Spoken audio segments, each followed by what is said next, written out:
네, 안녕하세요. 반갑습니다. 자, 이번 영상은 한전 기술에 대해서 설명을 드릴 건데, 지금 우리나라 원전 산업에 대한 기대감들은 있음에도 불구하고 상당 부분은 돌파를 하지 못하고 조정을 받고 있는 모습들을 보여주고 있습니다. 자, 당초 제가 이 10만 5천 원 부분, 상당 부분에 조정을 말씀을 드린 적이 있습니다만은, 지금 현재 상황에서 하단 부분의 지지 여부들, 이것 또한 체크를 해봐야 되는 중요한 자리이기 때문에 오늘 현재 위치에서 우리가 어떻게 대응을 잡아가야 되는지 자세하게 설명을 드릴 예정입니다. 따라서 시청하시기 전에 구독과 좋아요 한 번씩 부탁드리도록 하고요. 자, 지금 제가 공부방에서도 종목들 이렇게 단기 스윙 종목들 안내 드리면서 좋은 흐름들 이어가고 있는 상황이지만 우리 포트폴리오에서도 여러분들이 누구나 시청하실 수 있는, 확인하실 수 있는 포트폴리오도 운영되고 있습니다. 이것도 다 열려 있거든요. 자, 50%, 56%, 48%, 45% 이런 식으로 종목을 제가 추가를 하고 옆에 링크를 남겨놓습니다. 이거는 중장기적인 모멘텀이 있는 종목들, 공부방 같은 경우에는 단기 스윙, 단기적인 모멘텀이 있는 종목들, 좀 빠르게 상승하는 종목들 스터디하고 싶다라고 하시면은 공부방으로 들어오셔야 되고,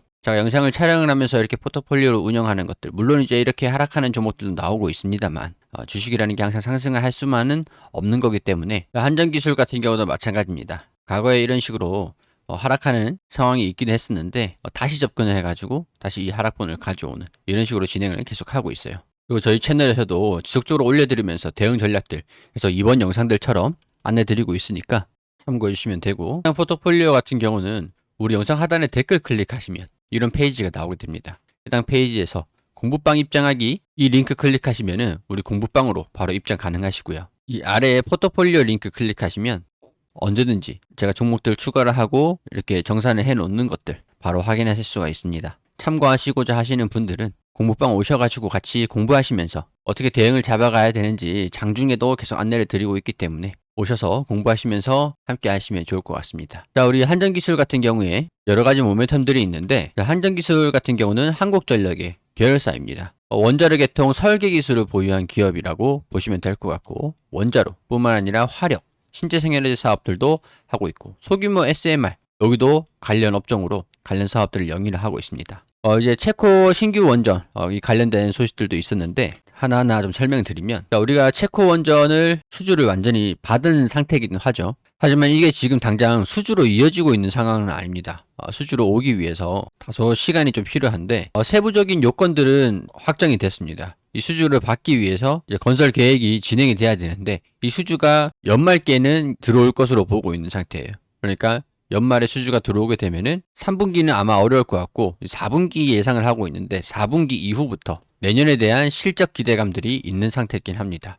아직까지 이 수주가 완전히 들어오진 않았기 때문에 실적에 대한 불확실성은 지금 아직까지는 반영되고 있고 실적에 대한 실망감들도 같이 나오고 있어요. 다만 이제 이 실적이 2분기에 적자가 나왔다고 하더라도 적자가 앞으로 계속 이어진다는 게 아니고 적자가 나오고 난 다음에 흑자로 전환된다 라는 소식들이 있게 되면 이 흑자에 대한 기대감들이 앞으로 주가에 반영이 될 필요가 있겠죠. 체코 수주에 대한 기대감으로 주가가 이렇게 상승하긴 했으나 아직까지 실적에 대한 반영 시기 이런 것들의 우려감들, 불안 요인들 분명히 있기 때문에 3분기 이후에 4분기부터 수주가 들어오면서 이 한전기술 같은 경우는 설계 계통에 이쪽에 강점이 있는 기업인 만큼 체코 원전 설계 이런 수주 관련된 수주가 기대 요인이라고 할 수 있을 것 같아요. 뿐만 아니라 지금 SMR 쪽도 한국형 SMR이죠. 여기에 대한 설계라든가 대형 원전에 대한 기대감들이 있는 상태인데 최근에 우리 원전 산업 같은 경우는 미국에 진출한다. 이런 소식들이 있는 상태이긴 합니다. 한수원하고 웨스팅하우스하고 조인트 벤처 이런 기대감들이 있었던 상황인데 미국 현지에서 제대로 된 논의를 진전시키지는 못했다. 실무 협의 단계에서 의견 차이를 좁히지 못해서 만남이 불발된 것으로 알려졌다. 자, 업계에 따르면 이 웨스팅하우스가 합작회사를 설립할 경우 원전 건설 과정에서 공사가 지연되거나 비용이 늘어나게 되면은 한수원 측이 책임을 져야 된다라는 조건을 요구를 했다고 합니다. 자, 과거의 얘기들하고 같이 함께 살펴보면 한전이랑 한수원이랑 이 웨스팅하우스죠. AP1000이라는 미국의 원자로 이거를 우리 바라카 원전에 한국이 수출하게 되면서 이 원천 기술을 가지고 왔고 이거를 가지고 발전을 한 게 8400 한국의 원자력이랑 MR입니다. 그래서 웨스팅하우스가 AP1000에 대한 웨스팅하우스의 주기기에 대한 원천 기술, 이 라이센스 비용을 지불을 해라. 이런 얘기들을 하면서 소송이 좀 진행이 됐어요. 그래서 이제 합의를 진행을 했던 게 그러면 항전이랑 웨스팅하우스랑 조인트 벤처를 만들어서 합작회사를 설립을 해서 한국 같은 경우는 유럽 시장을 원전 시장을 포기를 하고 중동이나 이런 아시아 쪽 이런 쪽에 집중을 하고, 웨스팅하우스는 유럽 시장을 집중을 하고, 그리고 이제 조인트 벤처를 가지고 미국 시장이라든가 글로벌 시장을 같이 겨냥을 하자. 한수원이랑 한전 같은 경우에는 팀 코리아를 가지고 미국 시장뿐만 아니라 글로벌 시장에서 건설과 이 주기기에 대한 설계도 물론 이제 웨스팅하우스가 설계 중심의 회사지만 이 건설을 한다든가 원전을 건설하는, 설치하고 운영을 하는 그런 것들은 이제 팀 코리아에 다 포함이 되어 있어요.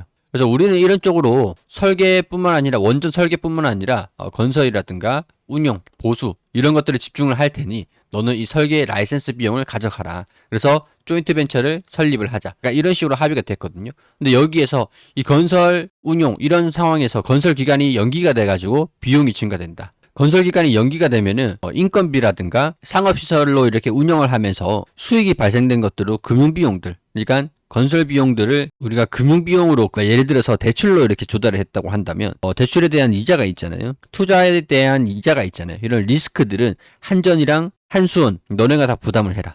이런 식으로 얘기가 나왔기 때문에 한수원이랑 합의가 좁혀지지 않아가지고 합작회사 설립하는 건 불발이 됐다. 이런 소식들이 나온 겁니다. 사실 냉정하게 따지고 보면은 우리나라는 도둑이 아니죠. 라이센스 비용을 줘야 되는 거는 이미 한수원이랑 한국 측에서 미국의 원자로를 가지고 참고로 해서 만들었다라는 얘기들은 인정을 한 거기도 하고 그게 사실이기도 합니다. 그러니까 이 라이센스 비용에 대한 것들은 웨스팅하우스에 제공을 해야 되는 게 맞는 거긴 하죠. 그리고 건설이라든가 설계 이 건설 기간이 연기가 되면 우리나라가 주도적으로 건설을 하는 거기 때문에 건설이 연기가 되면은 비용이 증가될 수 있는 것들은 사실 한수원에 리스크가 있는 거긴 합니다. 그런데 이게 합작회사를 통해서 진행을 하는 거잖아요. 그럼 이 합작회사를 통해서 각자의 지분만큼 배당을 가지고 가는 게 되겠죠. 조인트 벤처가 이렇게 있는데 이 합작회사가 수익을 보면 5대5라 라고 한다면 수익을 낸 거에서 5대5만큼 지분을 가지고 가야 되는 그런 구조에서 이거를 일반적으로 한수원이 가지고 가라고 한다면 이 합작회사가 아니라 별도의 협의 과정을 통해서 진행을 해야 된다라는 거죠. 단순히 우리가 원전을 수주를 단독으로 진행을 받고 설계 비용, 라이센스 비용만 주고 일감만 좀 던져준다고 하면은 웨스팅하우스는 이 건설이라든가 건설 기간이 연장이 되든 수익성이 있든 없든 간에 그런 것들을 참견할 바가 아니게 됩니다. 근데 이 조인트 벤처를 통해서 일방적으로 한수원이 비용이 증가되는 것들에 대해서는 책임을 져라 라고 한다면 손실이 나는 것들을 합작회사를 통해서 진행을 한다고 하지만 웨스팅하우스 측은 리스크를 부담하지 않고 지분만 가져가겠다. 안정적으로 이 라이센스 비용만 가지고 가겠다. 이런 얘기들이 되는 겁니다. 그러면은 조인트 벤처가 아니라 조인트 벤처가 없이 독단적으로 웨스팅하우스의 일감을 가져오는 그런 구조로 돼야 되는 거겠죠. 여기에 따른 의견 차이가 있는 걸로 보이게 되지만 어찌됐든 간에 지금 웨스팅하우스 같은 경우는 주기기에 대한 설계를 주 사업으로 영위를 하고 있기 때문에 미국 같은 경우에는 2030년도까지 원전 10기, 대형 원전 10기 이상을 건설을 하려는 계획인데 웨스팅하우스 같은 경우는 주기기에 대한 설계를 중심으로 하고 더군다나 해당 인력들이 굉장히 부족한 상황이거든요. 이 건설을 전부 다 수주를 받을 수가 없을 수밖에 없어요. 물리적으로. 그래서 지금 SOS를 사실상 한국으로부터 SOS를 하면서 이 원전에 대한 같이 수주를 받자라고 해서 합작회사를 만들자라고 제시를 한 것과 마찬가지인데 여기에서 웨스팅하우스가 너무 욕심을 내고 있다라는 게 우리가 이런 부분들을 외교적으로 잘 풀어나갈 필요는 있을 것 같습니다. 웨스팅하우스 같은 경우는 이 원전의 모든 수주를 받을 수 있는 능력은 안 되기 때문에 한국이 같이 협조해주면서 이 수주를, 이 라이센스 비용을 가지고 갈 수 있는 만큼 좀 어느 정도 양보를 좀 해줘야 되긴 하는데 이 라이센스를 설계에 대한 이 라이센스를 웨스팅하우스가 가지고 있다는 것으로 조금 더 많은 것을 가지고 가려고 하다 보니까 이런 경우가 생기는 그런 경우라고 보시면 됩니다. 자, 그렇다고 하더라도 여기서 우리가 핵심이 있는데 미국의 원전 10기를 진행을 한다고 하더라도 웨스팅하우스 같은 경우에는 단독으로 이게 조인트 벤처가 불발된다고 하더라도 이걸 전부 다 수주를 가지고 올 수 없다라고 했어요.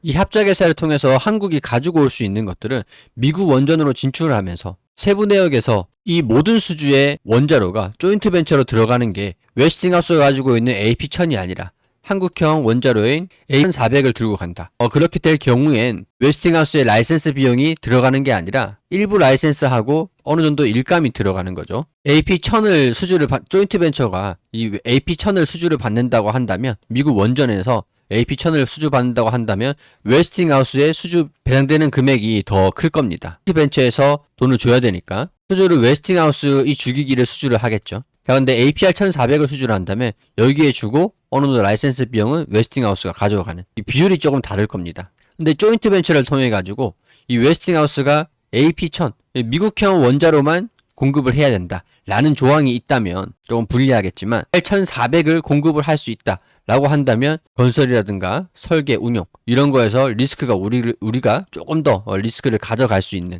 그런 수밖에 없다라는 거죠.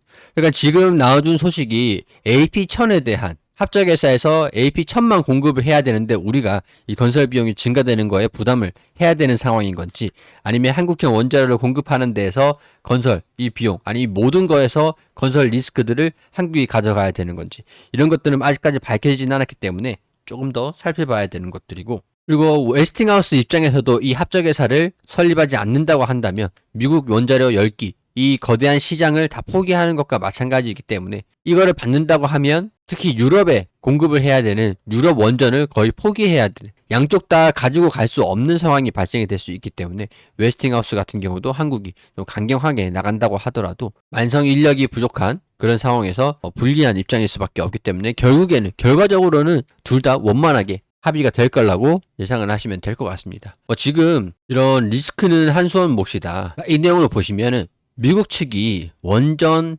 관련 공급망이 없는 WEC, 그러니까 기초 설계만 하고 한수원이 설계 조달 시공, 총괄 사업자로서 사업상 위험을 부담하게 되는 방식을 제안해서, 사실 이렇게 진행이 된다라고 하더라도 딱히 문제는 없는 것으로 알고는 있어요. 그래서 기초 설계만 한다고 하면은 기초 설계 비용만 가져가고 나머지 설계 조달 시공 이런 것들을 한국이 가져가고, 근데 사실 이거는 총괄 사업자 입장에서 사업상의 위험이 맞기는 합니다. 어떻게 보면은 웨스팅하우스에서는 당연하게 요구를 할 수 있는 것들이고, 한수원 같은 경우에는 합작회사이기 때문에 같이 동시에 가져가야 된다 라는 이런 의견에 대한 충돌이 있기 때문에, 아랍 같은 단독으로 진행한 원전 같은 경우는 이 단독사가 부담을 해야 되는 건 맞지만 이거는 합작회사이기 때문에 이 회사가 부담을 해야 되는 건 맞거든요. 그런 내용이라고 보시면 됩니다. 차후에 협의가 이루어질 수 있을 거라고 보기 때문에 그런 부분들은 시간이 지나면 자연스럽게 해결이 될 문제라고 보시면 될 것 같아요. 체코 원전도 관련 합의 주요 내용은 이런 것들이지만 이게 두 회사가 합작회사를 설립하기 위한 조건으로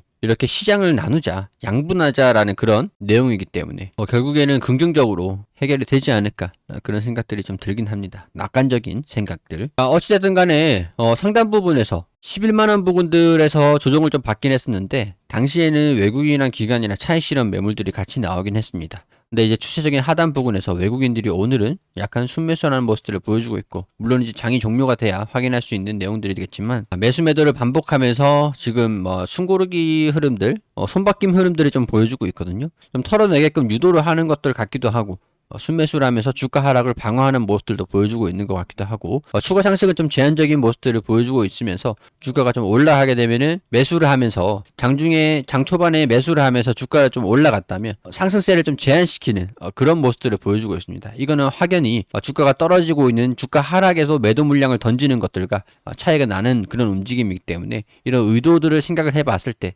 주가가 이제 반등, 갑자기 이렇게 무리하게 상승하는 것들을 조절을 하는, 속도를 조절을 하는 그런 의도가 아닌가 생각이 들거든요. 그렇다고 하더라도 갑작스럽게 주가를 매도시키면서 내일 외국인들이 또 매도하는 모습들을 보여준다고 한다면 주가가 이 85,000원 이 부근에서의 반등을 기다려 봐야 되는 상황이 될 것 같고, 이탈하지 않고 반등이 나온다고 한다면 이 105,000원 부근, 여기에서 다시 이런 식으로 추세가 좀 밀집되는 모습들을 보여줄 거라고 예상이 됩니다. 이런 식으로 추세가 좀 밀집되게 되면은 위에서 조정을 받고 아래에서 지지를 받고 조정을 받고 지지를 받고 조정받고 지지받고, 이 부분에서 돌파를 하느냐 이탈을 하느냐 결정이 되는 게, 만약에 이탈을 하게 되면 우리가 비중을 살짝 축소를 시키면서 하단 부분에서 지접근하는 게 좋겠죠. 지금은 단기적으로 평균 단가가 높으신 분들 같은 경우는 상단에 왔을 때 비중을 조금 덜어내셨다가 하단에 지지를 받을 때 5주 였다고 했을 때 여기서 매도를 한 5주, 플러스 5주, 마이너스 5주, 그러면 하단에서 다시 플러스 5주,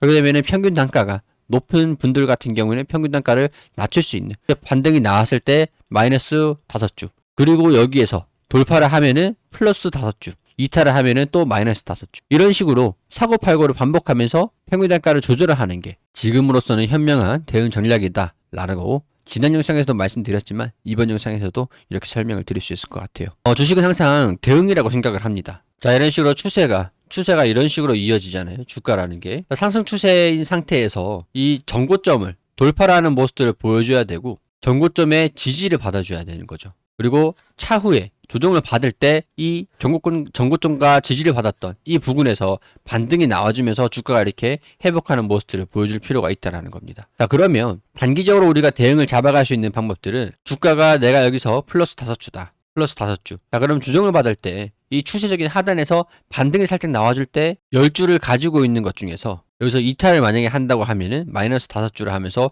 이탈하고 지지를 받는 것들 이후에 플러스 5주를 하면서 평균 단가를 또 낮춰줘야 되겠죠. 반등이 나왔다고 하면은 플러스 5주로 돌파를 하고 조정을 받을 때 마이너스 5주, 지지를 받을 때 플러스 5주 이런 식으로 대응을 잡아가면은 평균 단가를 항상 조절을 해나갈 수가 있다는 거죠. 이거는 적립식으로 하든 좀 단기적으로 스윙으로 접근을 하시는 분들 단타를 진행을 할 때도 1분봉이라든가 5분봉이라든가 10분봉이라든가 15분봉이라든가 이런 식으로 단기적으로도 이런 식으로 대응을 해나가면서 평균 단가를 관리를 하고 내가 수익 구간이 왔을 때 어느 정도 만족을 하고 매도를 하는 주식 매매라는 건 항상 이런 식으로 대응을 잡아가고 평균 단가를 조절을 하는 우리가 불타기를 하고 물타기를 했을 때 항상 문제가 되는 것들이 비중을 적절하게 관리를 하지 않아서 그렇습니다. 불타기를 하더라도 어느 정도 상승을 하면은 비중을 야금야금 줄여가면서 어느 정도 목표 구간이 왔을 때 다 전량 매도를 하는 그런 전략으로 가셔야 되는데 비중은 줄이지도 않고 계속 올라가다가